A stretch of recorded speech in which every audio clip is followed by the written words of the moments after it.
David Alcalá y Mariano Fernández. ¿Cómo le va? Buenas noches. ¿Qué tal? Buenas noches, Mariano y David. Gracias por el contacto. Bueno, gracias a usted por atendernos. La primera pregunta tiene que ver, Silvia, porque la verdad que lo charlábamos recién en la mesa. Se habla de la curva, se habla de la meseta, se habla de que en mayo serían los casos o llegaríamos al pico más alto. ¿De qué se trata y cómo usted, con su experiencia, entiende que vamos a llegar a eso que le llaman el pico más alto y de qué se trata esto?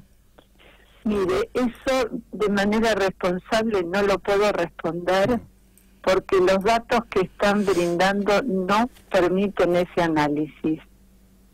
Si las personas que están haciendo esos pronósticos deberán tener otros datos. Personalmente no lo puedo hacer porque solo se están comunicando el número de casos diagnosticados por día y no sabemos esas muestras cuándo fueron obtenidas. Se podría hacer un pronóstico si tuviéramos disponibles la curva o los datos de todos los pacientes que han sido positivos con fecha de inicio de síntomas. Eso sería de utilidad para lo que ustedes están preguntando. Con la información disponible eso no es posible y les explico por qué. Hoy tenemos X números de positivos, de resultados positivos para COVID-19, pero esa persona se enfermó hace algunos días. No sabemos si consultó inmediatamente o si tardó en consultar o si se tardó hasta tomar la muestra. Claro. Y desde que se toma la muestra hasta que están los resultados, mínimo hay 2 días de demora y puede ser mucho más. Entonces, estamos solo con eso, número de positivos por día, quiero que esto quede comprendido, ¿no es cierto?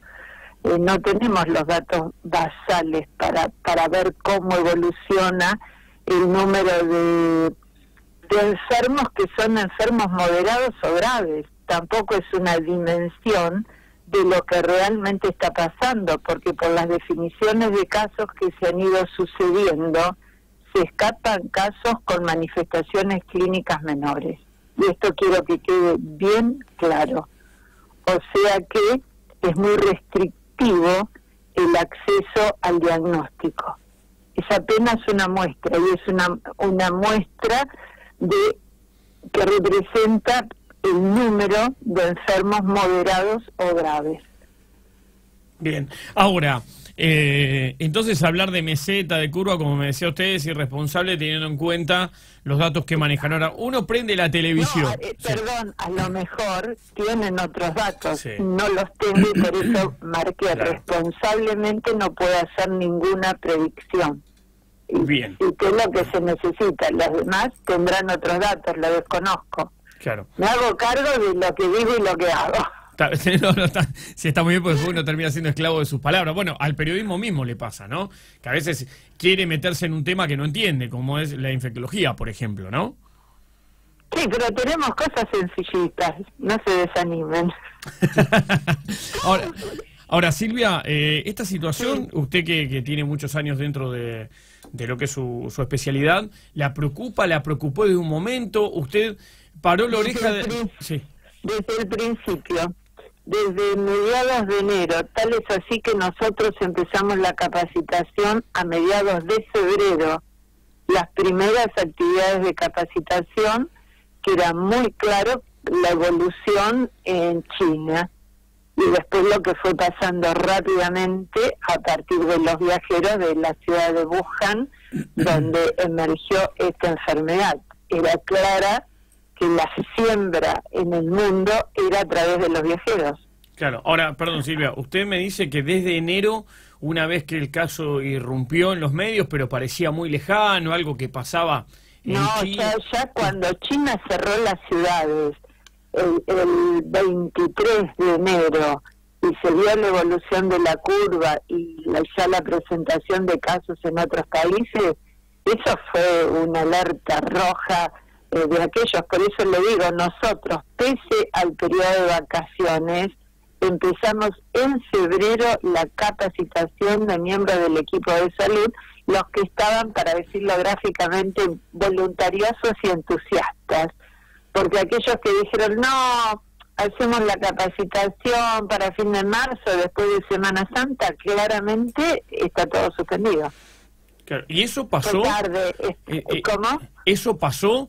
¿Ustedes pudieron hablar con colegas de la salud que decían, no, tranquilo, vamos a esperar un poco? No es que nos pasó, nosotros tenemos una cantidad importantísima de actividades de capacitación canceladas, que estaba todo en agenda, y se canceló bueno, estamos en confinamiento social, y lo demás, hicimos actividades, por ejemplo, les doy un ejemplo, la capacitación de lo que es la enfermedad en el hospital de niños se hizo en 2 medias mañanas, se abarcó casi todo el personal que no estaba de vacaciones todavía en ese momento, con el personal los profesionales, mejor dicho, del Colegio de Farmacéuticos del Distrito 1, también se hizo la actividad presencial, y con los de los otros distritos se hizo vía web, pero estamos hablando de principios de marzo.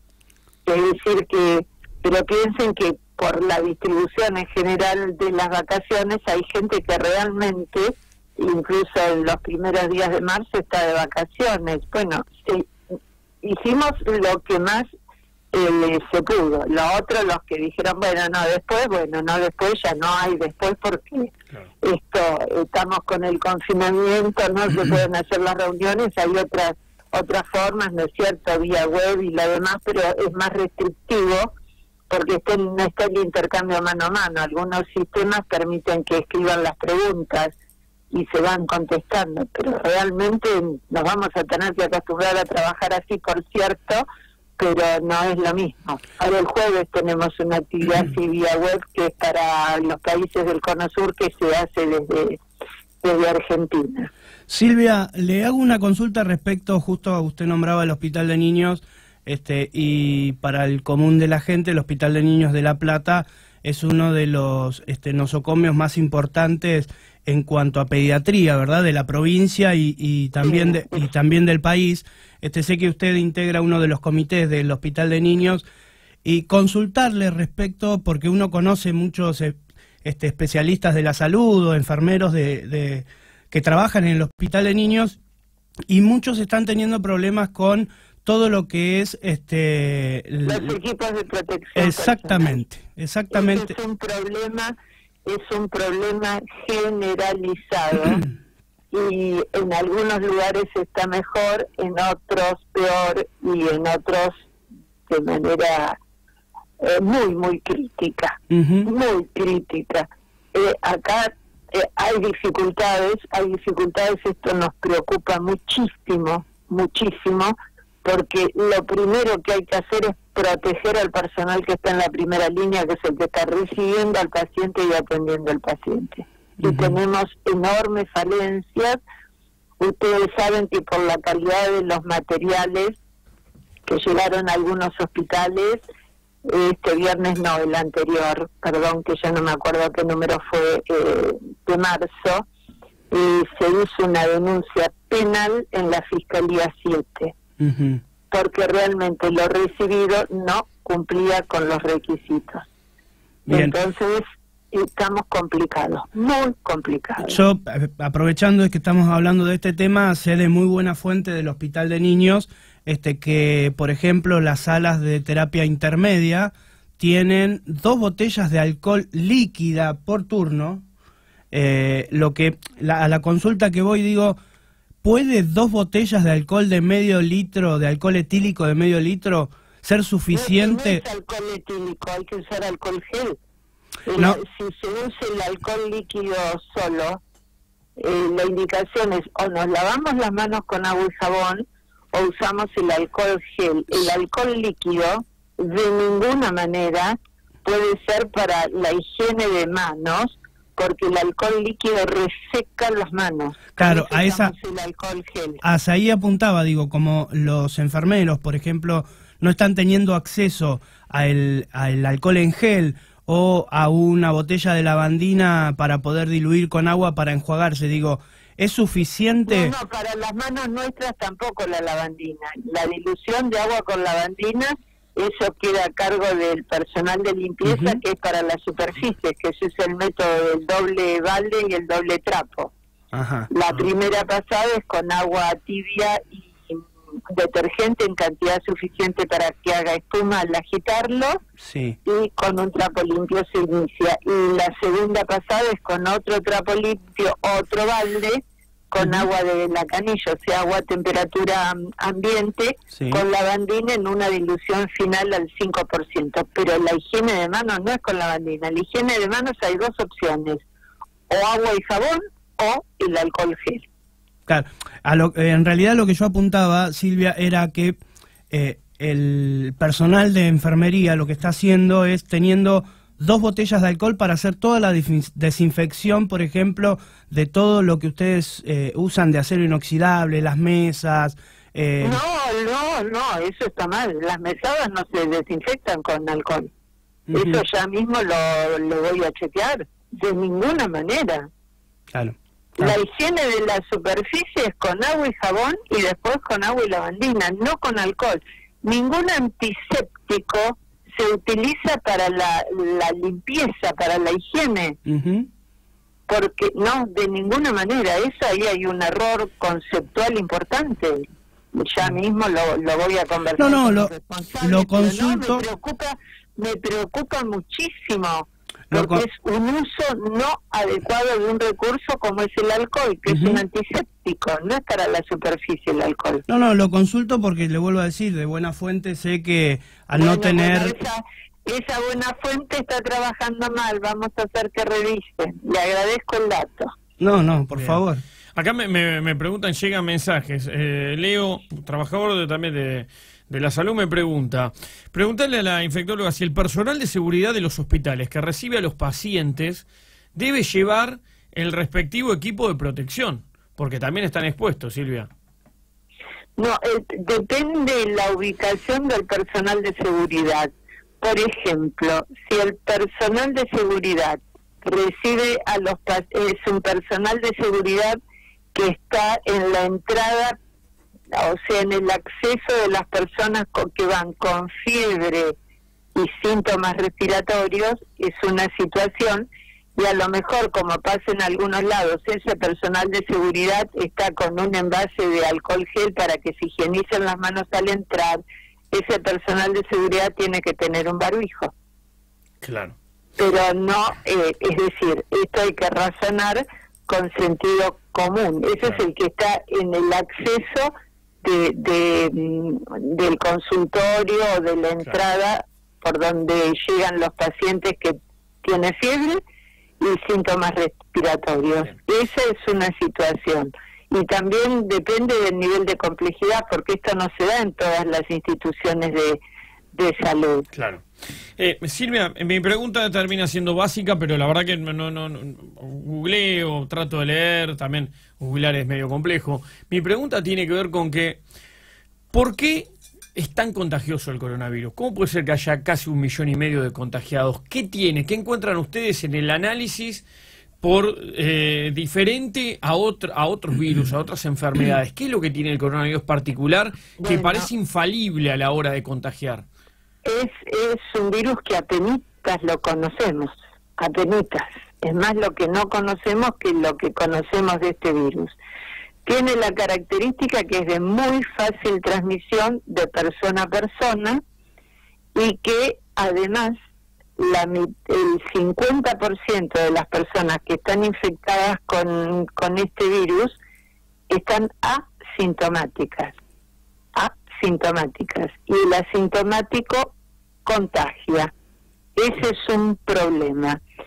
Y una persona infectada con este coronavirus contagia entre 2 y 4. Esto es lo que explica el rápido crecimiento del número de casos. Y le doy un ejemplo. Nosotros tenemos en curso una epidemia de sarampión.